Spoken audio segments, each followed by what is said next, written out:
Welcome everyone to the January Lunch with NEMA. This is the first of 2020, which is kind of awesome and amazing. This is Heather in the NEMA office. To get us started, we're just going to start using the chat feature. As you guys have probably noticed, we are using a new platform. We've moved over to Zoom on this one, so I wanted to wait a few minutes just because there is a little bit of a download for people to be joining us. So if you see the chat feature there, if you just want to type in where you're actually viewing this from, so we could see who's on the call. And this will actually be one way that you will be communicating with me and with Joe. If you have any questions, you could just feel free to type them in the chat feature there. It's always fun and exciting to see where everybody's calling in from to see this. So. Oops.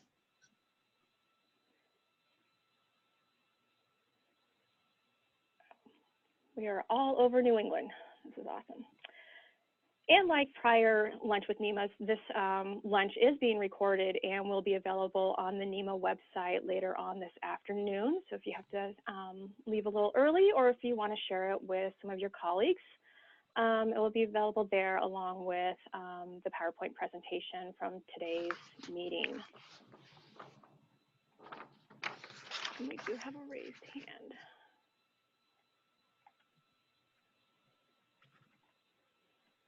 Karen, is there anything I can help you with?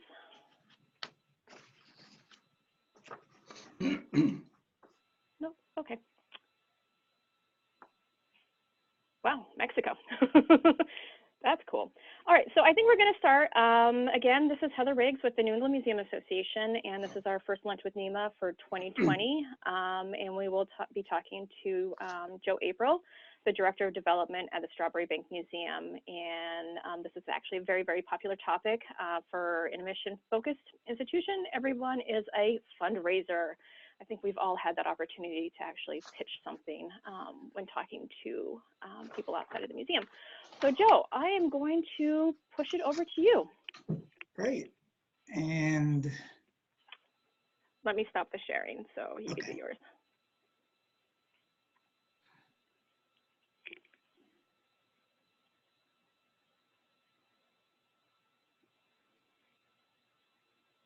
okay, and is that up there? Can you see that? Yes, I can. Okay, great. So yes, thanks. And I'm excited to kind of spend the next hour with you all over lunch and talk a little bit about sort of my thoughts on regarding, being in a real inclusive and kind of breaking down the fear, doubts, and insecurities that often are existing with staff over fundraising. And, as we go through it, please use the chat feature, and not just to ask questions, but share ideas. I think that this is a great forum with so many people online to be able to use that chat to say things like, well, this is what we've tried at such and such place. So that shouldn't be just for questions. It should also be for sharing of ideas. So real quickly, I've been at Strawbery Banke Museum since November of 2017. Prior to that, I was in consulting, primarily, honestly, with higher education, focus on community colleges. So I traveled a lot around the country and met with lots of community colleges, anywhere between Dubuque, Iowa, and Fargo, North Dakota. Prior to that, I worked up here in the Massachusetts area at a couple of local colleges, and then prior to that was in healthcare. My only museum experience prior to working at Strawbery Banke is the picture on the right. And whoever chats and types in first what that is gets a free 1-year Friends membership to Strawbery Banke. Anybody? Yep. So that is the Isabella Stewart Gardner Museum in downtown Boston, which I worked at many moons ago. I had nothing to do with the robbery there that occurred in 1980, but it was an interesting place to learn the importance of history. Isn't just about what's hanging on the walls, but it's the stories behind what's, in this case, not hanging on the wall. The museum director, Ian Hawley, real titan in the field, often would say that people coming to hear the stories about Isabella Stewart Gardner, and frankly, the robbery that occurred in 1980 gets people in the door, and then they become enlightened with the history and the art that is at the museum. So it's really a great place to work at. So whoever chatted in first, I will make sure I send you a 1-year membership to Strawbery Banke Museum. So if you're in the area, you are welcome to come join us. So that's me. Let's talk a little bit about what hopefully we can accomplish today. You know, the goal of today is to talk about how to sort of diffuse philanthropy throughout your organization, which is an important topic now with diminishing budgets, I think, and you know, it really does take a village to raise money, to coin an old phrase. But you know, let's start with talking a little bit about what's changed in philanthropy over the past few years, because I think that drives our institutional needs and clearly is a motivator for involving a broader group of individuals and leaders in the development process, because philanthropy has changed so much. We'll spend a couple of minutes talking about the giving cycle, and then the vast time will be spent, I'll cover just a little bit about what we're doing now. We're in the midst of a campaign at Strawbery Banke Museum, and how we have you know, really used this campaign as a way to, number one, you know, sort of tweak the internal culture of philanthropy internally, but also break down any fear, doubts, and insecurities that come with fundraising, right? I mean, often people have misconceptions. So, and then leave plenty of time for wrap up at the end. So that's kind of my goal for today, is to cover these 4 topics. And again, use the chat feature, and we will address those at the end of the presentation, I think, but also share any thoughts of what you're doing in there as well. So, you know, philanthropy back in the old folks like myself, philanthropy back in the good old days was sort of, you've got a great mission, people like what you do, they're going to give you money. And all you needed to really do is talk about kind of what your mission is, talk about what it is that your, you know, the vision of your leadership for the future is. But I think since, and hopefully many of you have seen this as well, but I think particularly since 2008, when the kind of world changed around not just philanthropy, but in financial world, you know, it became a much more discriminating group of donors. You know, we used to talk about the top arrow you see there, we used to talk about what we would need to grow our institution. Well, from what I see, people nowadays and donors nowadays don't want to just know what philanthropy will do to the institution you're representing, but they want to know an investment in this institution, yes, will help your institution, but what does it also mean for the community that we live in? So it's a broader investment that affects not just your organization, but those that you know, live and play with. You know, gifts mean gifts, investments mean longer term. And I think looking at donors as investors is a really important thing for stewardship and for ensuring that you keep donors. You know, the old adage is your best donors are your existing donors. So treating donors as investors is an important part of the giving cycle that we'll talk about. Again, you know, since 2008, really talking about funding for short-term projects or using third parties to kind of put the fear of God in people. Colleges, public colleges do this a lot, which is our decreased state funding means we need more money.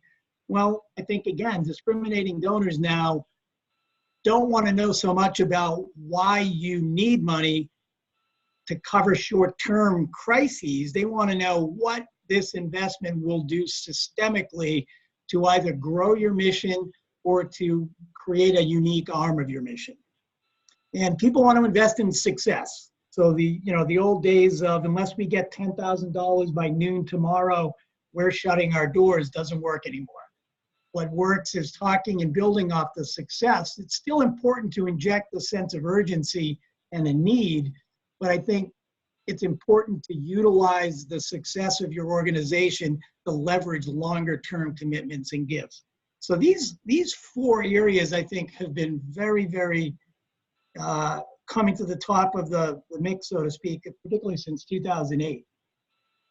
Many of you, I'm sure, have heard or have seen Penelope Burke speak. She's sort of the guru on data-driven analysis of donor behavior. And, you know, this here kind of reinforces to me the difference between giving, right? There's transactional giving and then there's investment-driven giving. Transactional giving would be like this morning, coworker asked me to buy boxes of Girl Scout cookies. Yeah, okay, do I have, am I invested in the Girl Scouts? No, but I know that person who asked me. Frankly, it was like $15, and I like Girl Scout cookies, so I bought it. That's a transactional giving.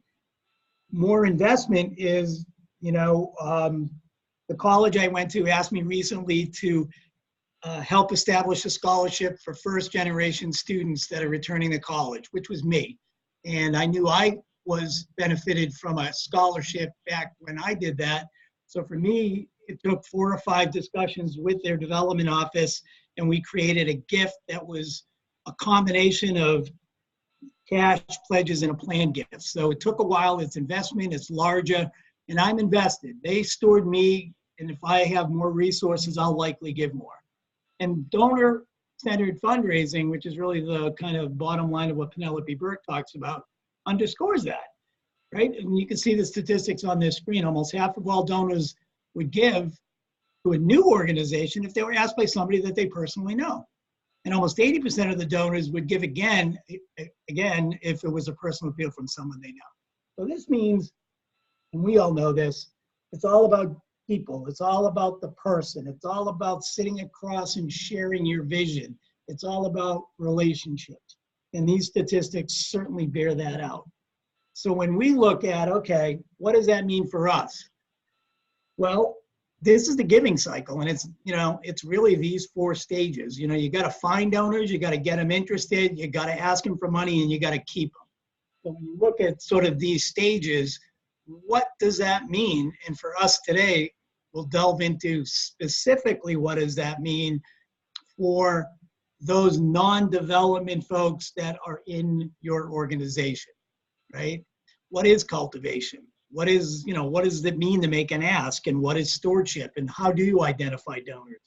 A common misconception of fundraising is you just run around and ask everybody you know for money, right? And sure, you'll get money, you'll get some donations out of that, but again, it'll be very transactional.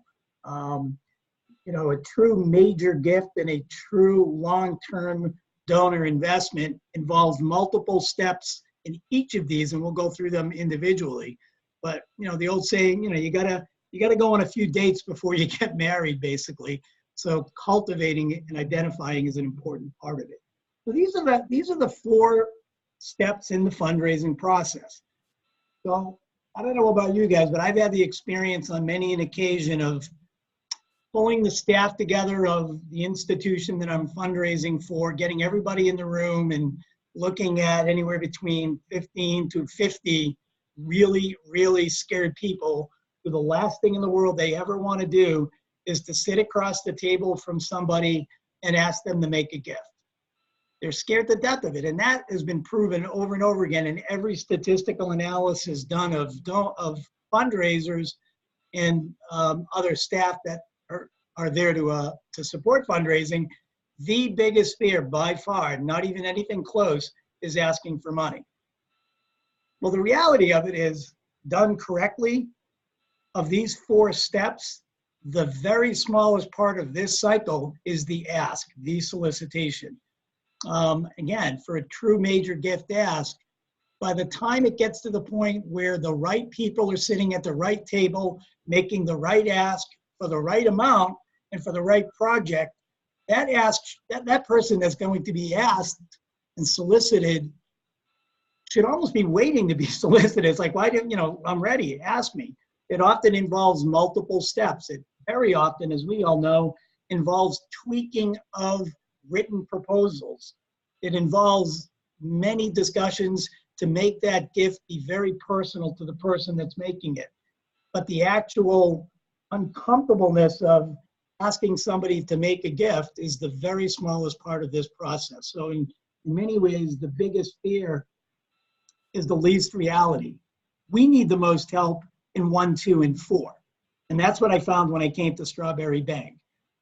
So Strawbery Banke, one of the first things that I did, and for those of you who don't know, Strawbery Banke is an outdoor living history museum in Portsmouth, New Hampshire.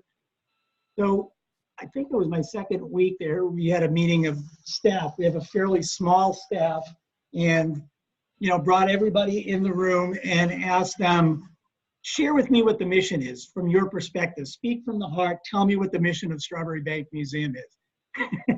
And literally, it was hilarious. Literally about 50% of the staff that was in the room at that particular time had printed this out that you see in front of you and read it to me. So you can see it. It's the heart of historic downtown Portsmouth, authentic 10-acre outdoor history museum.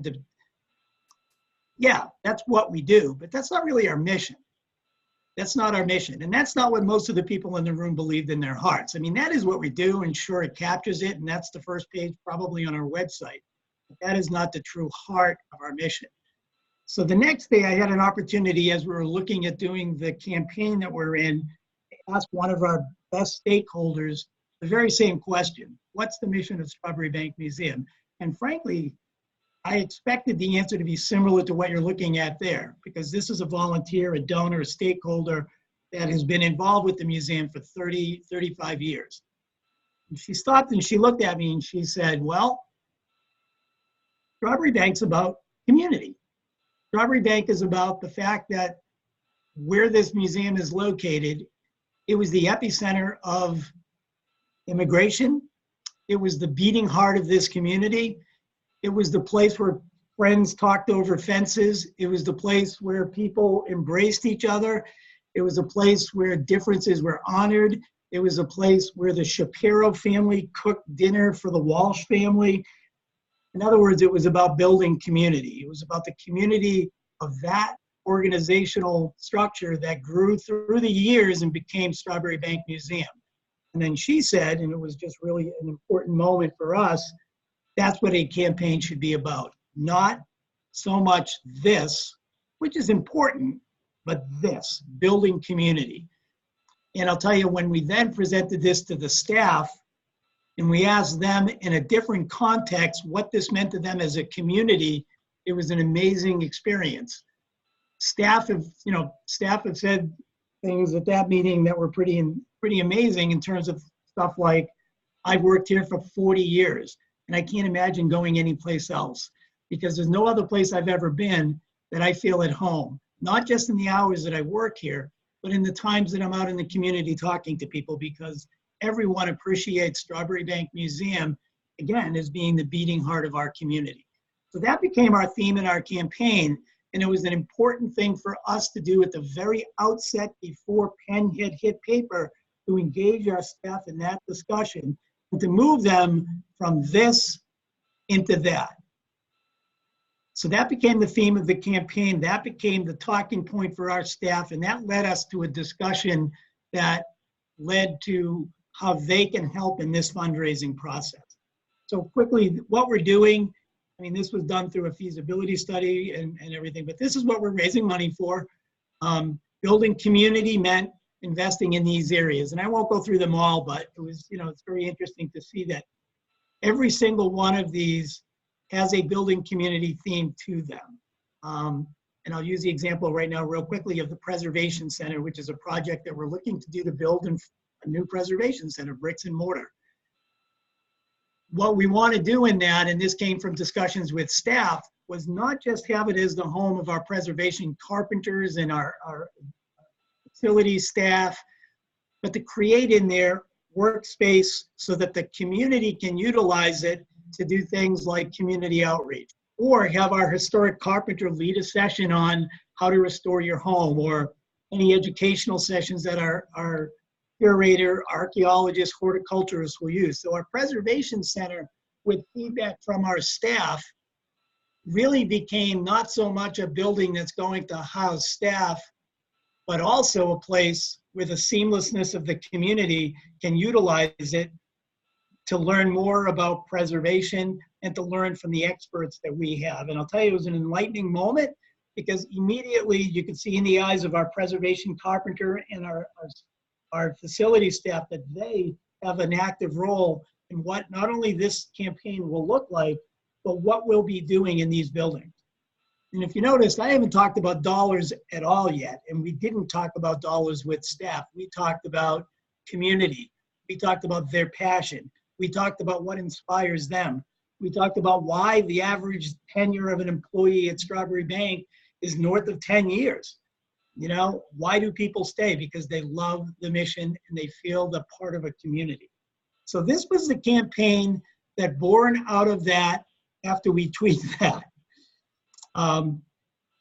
So into the nitty gritty of it. Okay, so now we've got, in our case, 20 full-time staff that have bought into fundraising, at least to the point where they're going to show up in a room and hear a little bit more about it.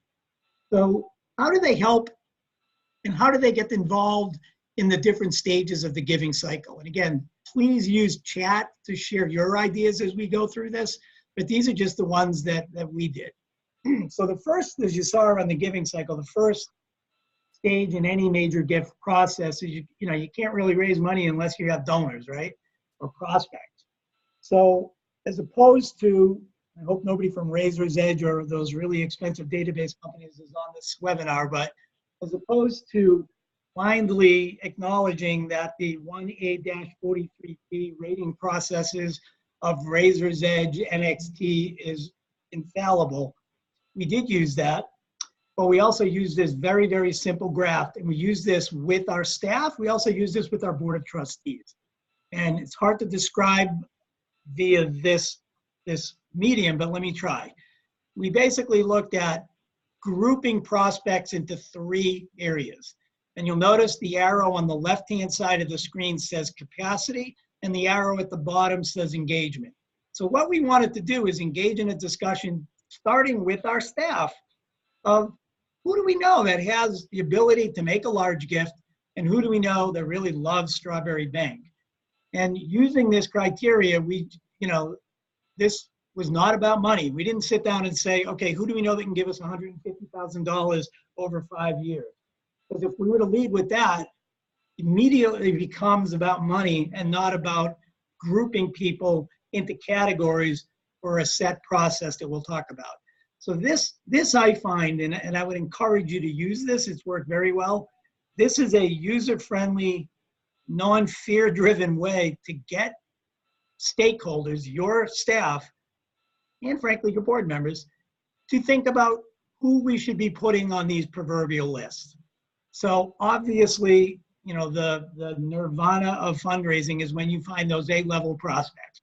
Those are the people in the top right hand of that matrix are the ones that have the largest ability to give and they love the organization the most, right? Second are those B-level prospects, and those are the people that we know have the ability to make a gift, maybe have given to similar organizations in the past or are just noted philanthropists or companies, but they just don't know enough about us. They don't love us yet, and maybe they never will, but they certainly have exhibited through their philanthropy that they do give to similar type organizations.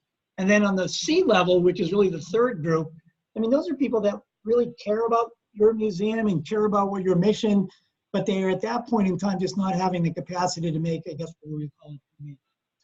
So we sat down and we looked at these, and it took a little bit of facilitating, but it was an amazing process. Where we found staff able to identify the most people, interestingly, was in the B-level prospects. Those B-level prospects, because most of the people that work in our museum, and I would hazard to guess that most that work in your organization have been there a while. They know you, they know the community, even if it's just by, being a part of other organizations, and therefore they know philanthropy. So they were able to really help us identify those B-level prospects, those people that have exhibited a giving tendency that could be supportive to us, but they just don't know enough about us yet. With the goal being, in the next steps, to migrate those B-level prospects from that left-hand column over into the right-hand column. Clearly, we need to solicit A-level prospects, but frankly, those were our current trustees, former trustees, and existing donors. The real trick was migrating B-level prospects from left to right, while simultaneously keeping C-level prospects engaged as their capacity to give increases. So the first thing, again, that we did with faculty and staff is kind of uncomplicate the donor identification process. Use this graph and just get everybody in a room talking about it. The side effect that came out of that as well, which was very interesting, is they were discussing philanthropy amongst each other, and they had never done it before. So our curator mentioned the name of somebody that is friends with our horticulturist. So we knew that connection was there, and we never knew that before. So it really created a forum to talk. And again, nobody talked about money here. We just talked about identifying people and putting them in categories. So step one, identification.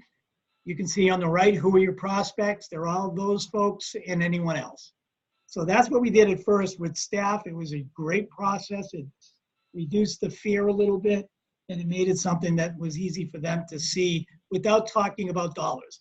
Because, you know, people who are not in philanthropy, if you say, yeah, we really need a lead gift in the top of our giving category to be anywhere between 1.5 and 2.35 million, honestly, everyone's going to be like, you're out of your mind. There is absolutely nobody that's going to be able to do that. And in actuality, there is. But knowing the process is something that isn't just knocking on their door and asking them to give you 1.25 million. This process breaks it down into categories that makes it a lot easier to see people as being groups, not dollar amounts. I actually use this a lot more than I ever use any kind of table of investments with dollars associated with it. So step one, we did come out of this with a list. Step two is, all right, now we've got a group of particularly B-level prospects. How do we engage them? And what is the staff role in this? And interestingly, you can see the picture down there, excuse me.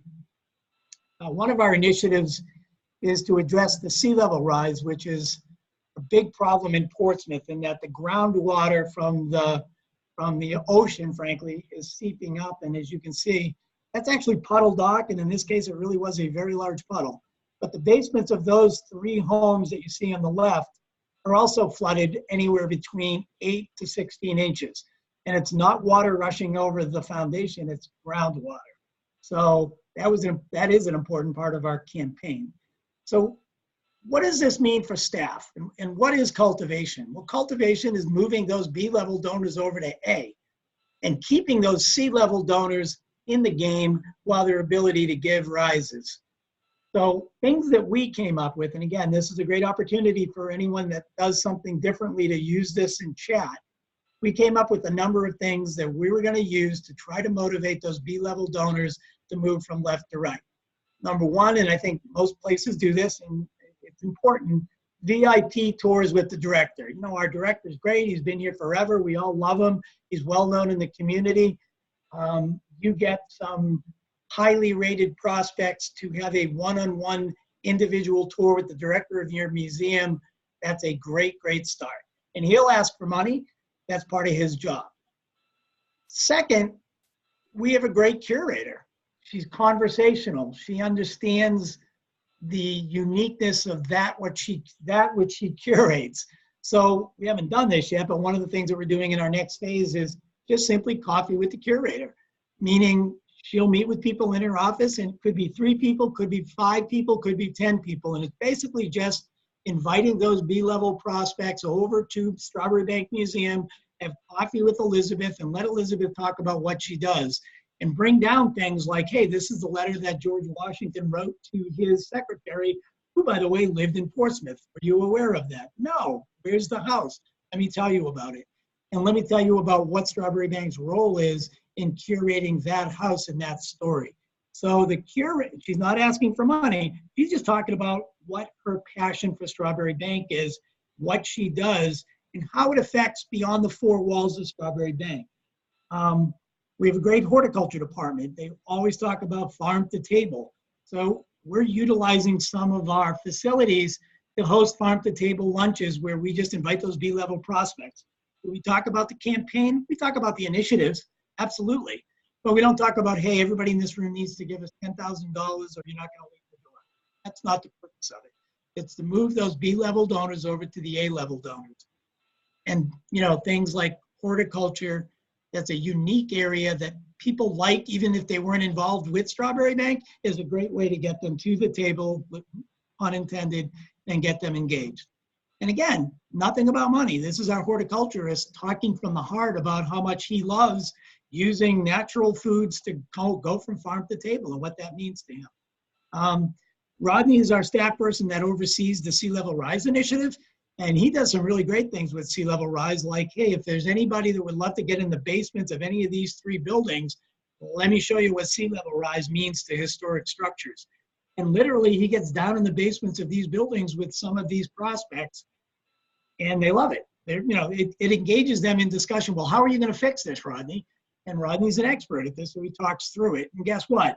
As he's talking about it, it's implied and often stated, this is what we need to raise money for. We're not asking you for money right now. We just want to show you the challenges we face and why I'm being Rodney, why I, as a staff person, am so vested in seeing this addressed, because if not, we're gonna have crumbling chimneys, and we're not going to be able to tell the story of community if we don't have these buildings and this sea level rises.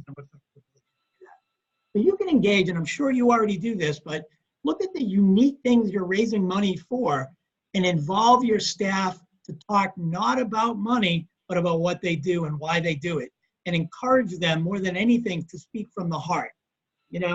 Fundraising is about passion, and we as fundraisers, I think, live vicariously through the folks that are our mission supporters, like our curator, like our horticulturist, and like Rodney. So instead of us trying to translate for them, let them tell it themselves. And I'll tell you, they don't need to worry about money. They just need to inspire the folks to be interested in learning more. And if they're so interested, we then cultivate them for a gift.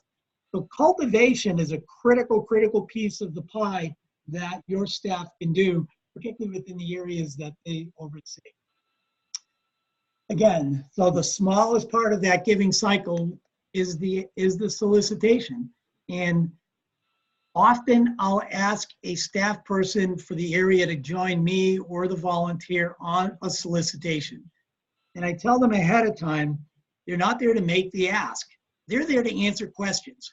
So for instance, this just happened recently, we're sitting across, myself from a potential major donor, and we're talking about that water seeping into basements. Rodney gave him a tour. We went to lunch. This is the 4th time he's been on campus. As a fundraiser, I know he's ready for an ask because I presented it to him a number of times. So he's ready. I've got it prepared. We go to lunch and Rodney comes with me. During that lunch, the donor asked, well, what happens if what you want to do doesn't remove the water from the basement? If Rodney wasn't there, I would have had to say something along the lines of, I have no idea, but I'll find out from Rodney. Whereas in this particular case, all we have to do is turn to the right and say, I don't know, Rodney, what does happen? And he had the answer. The same donor said, well, this strikes me as an opportunity not just to fix the buildings, but to address a bigger issue. Are you guys doing anything around that? Again, I know a little bit, but Rodney was able to articulate in detail things like, yep, we're partnering with the University of New Hampshire to install some data monitoring devices that will monitor and look for trends of the sea level rise. We're also going to work with the inner city schools in Portsmouth to be able to bring the students here to teach them about the importance of environmental science. So all of a sudden, this request for funding escalated from just a gift, basically, to an investment. Because this person's eyes lit up when we talked about it not just being a gift that's going to fix something, but an investment that's going to build something, build education, build awareness. Oh, and by the way, also make sure that our chimneys don't disintegrate because there's salt water in the basement. Invite your lead staff on these. Invite your restorative carpenter when you're meeting with the donor. Just make sure beforehand that they understand they don't need to ask for money. That's our role, but they're an important third seat at the table because they're the content expert. They know the answers. And more importantly than anything, they're also the passion of the project. They're the ones that the donor can look in the eye of and see, this guy really believes in what he's doing. I can see that. So that's an important part of any gifting discussion.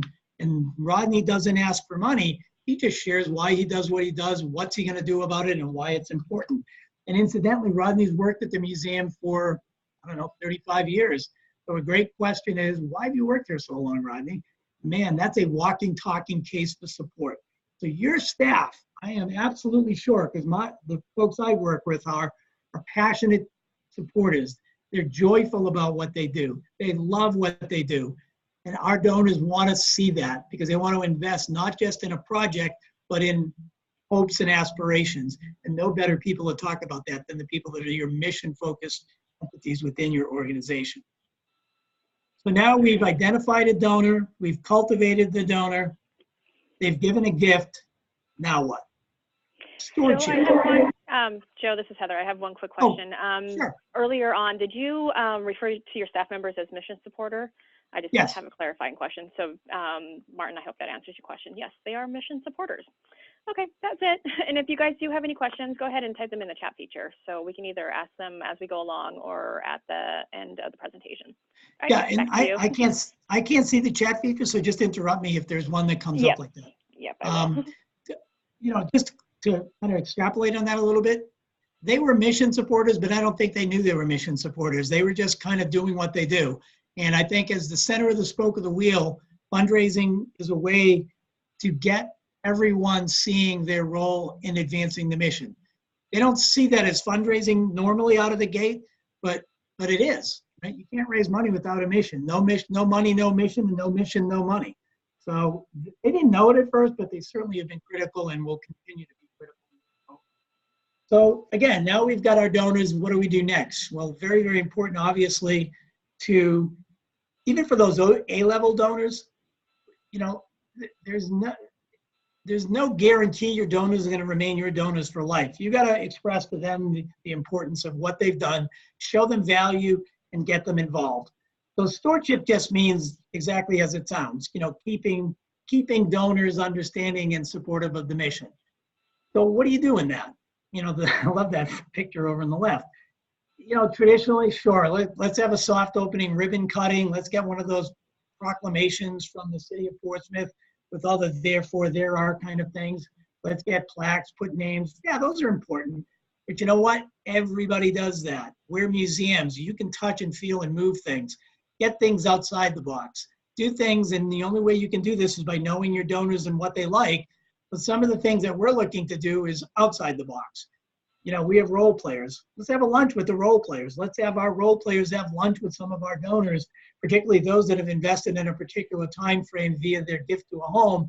They're going to have lunch with a role player. That role player is not going to come out of character, and they're going to talk about it, and they're going to eat lunch, and they're going to get to see that this junior role player is portraying somebody and believing in it. And again, there's an opportunity to look in the eye of somebody that's living our mission. Archaeology, we have a great archaeologist. She's amazing, dynamic. She's got donors that come and help her dig, right? Which is awesome. This is like living, like we had a bank president knee deep in mud outside Sherburne House digging around, and he was the happiest I've ever seen him. Get him involved. Not only will this mean that they feel their gift is doing something hands-on, right? But it also ensures almost that the next time we knock on that bank president's door, he's going to remember the time that he was knee-deep in muck behind Sherburne House, digging for archaeological items with our archaeologist. We have a program called Heritage Breed Baby Animals.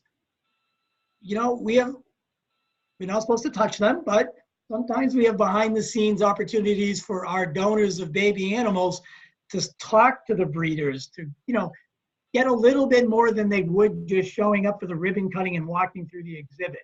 It's a special, unique time for them to be able to do that. You know, use our homes, which we've done a lot, for things that are theme-based and alcohol-based, quite honestly. So this has been something that has attracted a lot of those C-level donors to stay within our organization because there's a camaraderie around it. And we also have a skating rink, so we started something called Skating with the Stars, which means we have a Ice Dance International show every year, and we offer our donors an opportunity to have, for those that gifted to the rink, an opportunity to dance with the professional ice skaters after signing a waiver, of course. But so that's a fun thing to do. That's outside the box. That makes it different than these gifts of donors to the other organizations in town. These are unique to us at Strawbery Banke, and we make darn sure that we give access to them in a way that they probably would never have before. Do we do the luncheon donor 1630 society plan giving pin events? Yes, we do.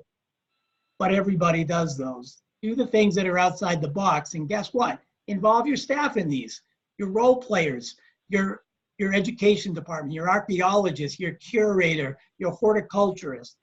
It's a great way to ensure that people are involved in a unique and special way, unique very much to your organization. So let me just fly back here real quickly. So when you look back at this, identification, cultivation, solicitation, and stewardship, staff's role in this is integrated throughout. They can help you identify, right? Help us find these A-level prospects. Help us identify B-level prospects. Help us identify C-level prospects. Share your passion, share your inspiration, share what you do, get them cultivated, do some unique things, showcase some of the things that are frankly within our campaign, invite them to be a part of the solicitation process, invite them to talk about things, and more importantly than anything, invite them to share why they are so passionate about working at Strawbery Banke Museum, and talk about the joy of what they do. And then once the donors are in our fold, make sure that we're cultivating them, and make sure that, importantly, particularly when you're doing a campaign, make sure that you're doing unique events that are unique to what these donors gave to. So for example, all the donors that gave to the Sea Level Rise initiative, we're gonna make sure that anything related around stewardship that's specific to the Sea Level Rise initiative, we'll invite them to. We'll have a speaker that's gonna talk about the crisis that's occurring in New Orleans with sea level rise and what they're doing. So we invite them, we show them, they see that this is a tangible result of their gift. They see that we care enough about them as donors that we've taken the time to understand the unique aspects of their gift and make sure that it's not just being invited to not that we shouldn't, but it's not just getting invited to a luncheon with the other 200 members of the Legacy Society.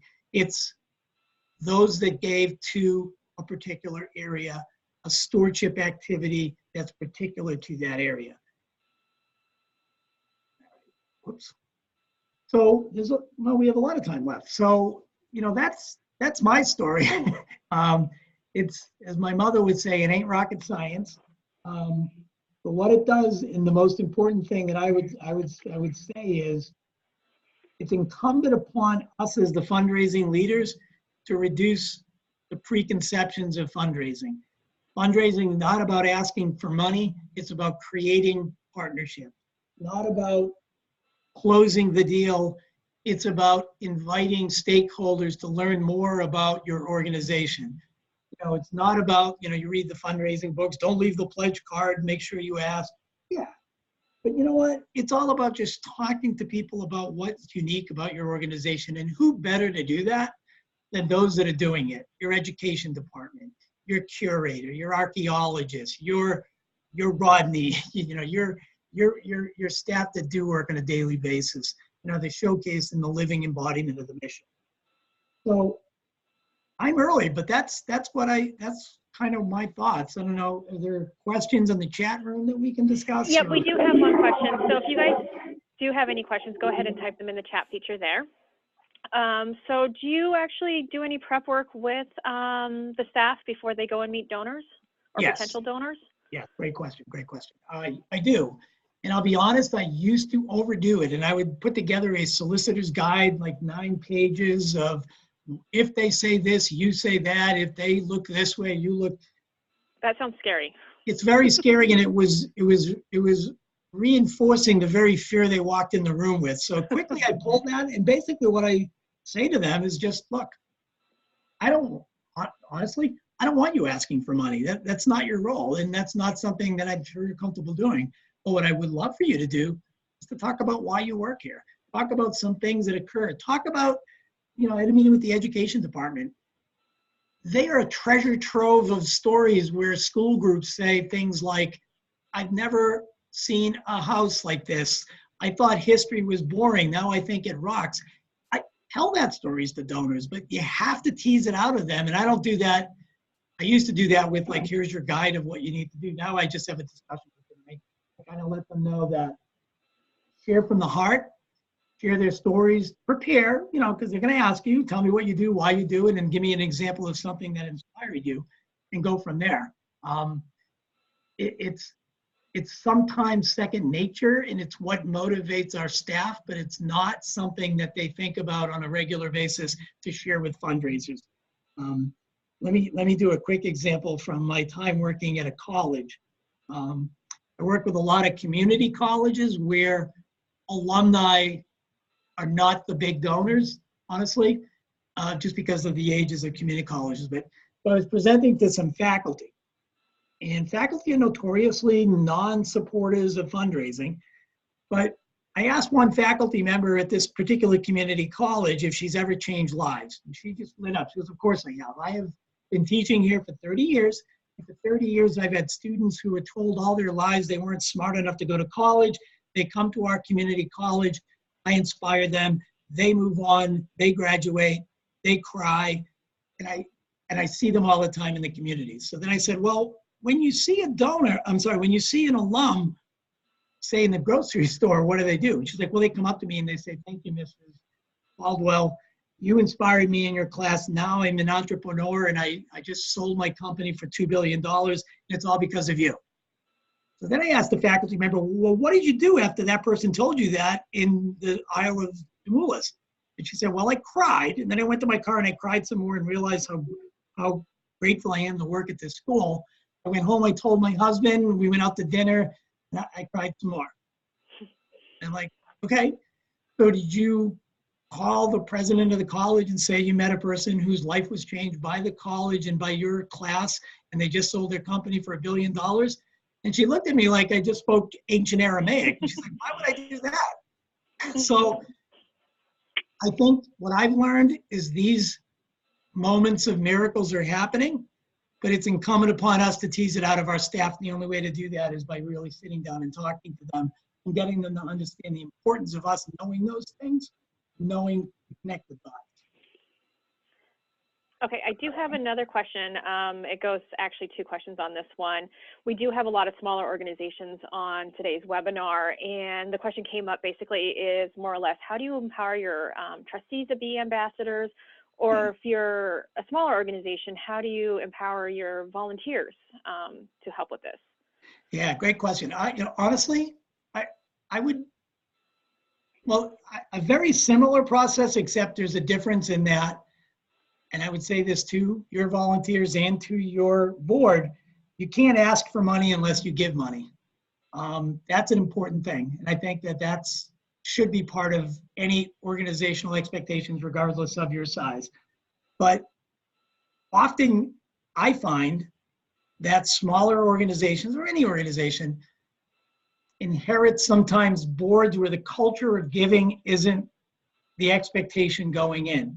So we as fundraisers then find ourselves working with great people, but they don't understand their role in fundraising. So I would encourage, first and foremost, education about that giving cycle, and don't make it complicated. You have to find donors. You gotta engage donors. You gotta ask donors. You gotta keep donors, and what their role in that process is. And honestly, once again, that grid that I showed out of the gate with those 3 quadrants is a great exercise to do with boards or volunteers, because by nature they're connected to the community and will know things about people, companies, and organizations that no wealth screening by Razor's Edge will ever be able to do. So, I think it's a similar process, except you need them to make sure that they have given, regardless of the amount, and that they have, if they can identify other people through that process, it's important. It's very similar, I think. Okay, I do have another question. Just a reminder, if you guys do have questions, go ahead, type them in the chat feature and I can ask Joe. So you do have like the donor appreciation events and stuff like that. And this person was asking basically, if we're stretched thin already for a staff perspective and budget, are there some ideas for securing small sponsorships for these types of events, or is this something that just is an internal cost or expense? Yeah, good question. I honestly, I can answer that two ways. One, it's important to do them. So if you can't do them for cost, make sure you find a way to do them by finding a sponsor, right? I mean, that's important. If you're doing a campaign though, this is a little off topic, but it's applicable here. You know, I think you need to build into your campaign the budget for cultivation and stewardship. And often that doesn't happen. Often the only times budgets are created in campaigns that speak to cultivation and stewardship will be, you know, I need 30 plaques. Well, yeah, but you also need money to be able to do the kinds of recognition and cultivation that you need to do. And often those are those small group sessions. You also, you know, the other thing is, if you're already doing things, there's no need to recreate the wheel. So it's a good idea if you're a smaller organization with a limited budget to see what you're doing. Like for instance, for us, we do a holiday stroll, which is a big Christmas time thing that we do. Well, instead of creating another event to honor donors, we do a pre-stroll VIP session. So it's not adding any dollars except for the food that's going to be there, but we're not creating something for them. We're just offering something of an existing entity and giving them special access to it. I think that's an interesting way that you may be able to do some cultivation and stewardship without investing a lot of money. The last thing I'll say is that education of the decision makers to allocate funds for this is important as well. And that means educating CEOs and presidents about the importance of the giving cycle and the importance of cultivation and the importance of stewardship. Otherwise, you'll have one-time donors that gave to you because they were empowered to do so, but that's almost a transactional gift in and of itself. So without stewardship, you're never going to build a culture for the long term. So, you know, either find a donor that will underwrite it, piggyback on something, or if at all possible, you know, build it into the budget of whatever campaign it is that you're doing. Yeah, Benji just followed up the person that asked the question. Yes, I was thinking along the lines of perhaps an individual donor who is able to provide small funds, maybe a trustee or board member, to cover staff time and informal food drink for appreciation or informational event.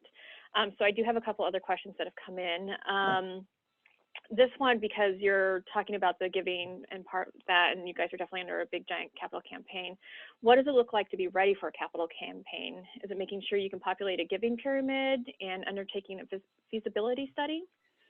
Yeah, I always recommend doing a feasibility study because it makes sure you're, I guess, finding how much water is in the pool before you dive in, right?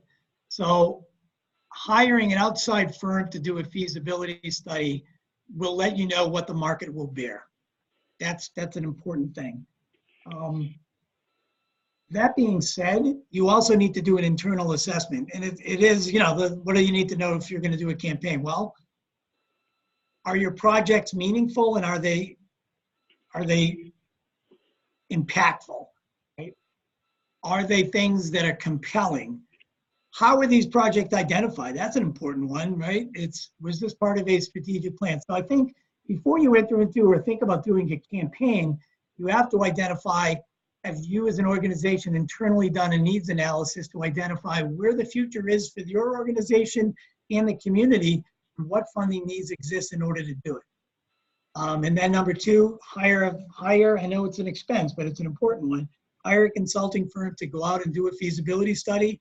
Make sure they come back with an idea of how much water is in the fundraising pool, a list of potential prospects, and a list of potential external leaders that can help lead this. And who they help uncover often become not only great donors, but also great volunteers in this effort. I would never, just thinking a feasibility study is an important part of it. But be careful because there are plenty of consulting firms that'll charge you an arm and a leg for doing a feasibility study. So you shop around and find one that knows your organization and is able to do it in an affordable way. And I have an interesting comment about looking at your grid. Someone just suggested maybe before presenting that to the board and volunteers, you'd want to show the C group is equal to B. In other words, call the B2. Board of volunteers might see them in that box and you want them to feel important. Right. because those are the ones that usually give money, generous bequests afterwards. Yes, exactly. And you know, the other part of that grid that's important is I didn't talk a lot about the A group. The A group can be very instrumental with the B group because they know each other. So having the A group, particularly those that have given, talk to their friends in the B group, invite them to a house party and say, let me tell you why I made a gift to this and let me introduce you to the CEO of the company, of the museum. So the A group becomes a visual model for the B group. So I didn't mean to ignore the A group, but they can be an important part. And many times they're trustees or local foundation leaders. Let them talk about why they made a gift, because I think that's as equally important as a staff person talking about why they are involved in being with the organization for so long. Okay, we're almost at the 1 o'clock hour, so if you guys have any last minute questions, go ahead and type them in there. And just a reminder that today's session or webinar has been recorded and will be available on the NEMA site later this afternoon, along with the slides. So if you want to review the slides, they will be available at that point. As you guys are typing there, I just want to say, Joe, thank you so much for giving all of your knowledge and stuff on this one. Yeah, anybody really can email me. I'm happy to share our case for support or anything else that we're working on. Okay, and Scarlett also put in our link to our survey about the webinar. I will also be following up with an email with that link too. A bunch of thank yous are coming in on that one, so I appreciate that. And if you guys ever want to actually present at a lunch with NEMA, we are starting out our 2020 calendar, so give the NEMA office a call. It's a 1 hour little session to share your knowledge with the NEMA community. Lots of thank yous. So Joe, again, thank you. And I want to thank everybody for joining us today during your lunch hour on this sunny January. So we hope to see you at a future lunch with NEMA. Check the NEMA website for the upcoming calendar. And I also want to remind you that our call for proposals for our 2020 conference in Newport, Rhode Island, the call for proposal closes February 28th, and we are always looking for great session ideas. So go ahead and check out the NEMA website for that. Great. So Thanks, I guess guys. we're gonna stop. So I want to thank you again, Joe, and we will see you guys at a upcoming lunch with NEMA or networking event. Thanks, you guys. Bye. Thanks. Take care.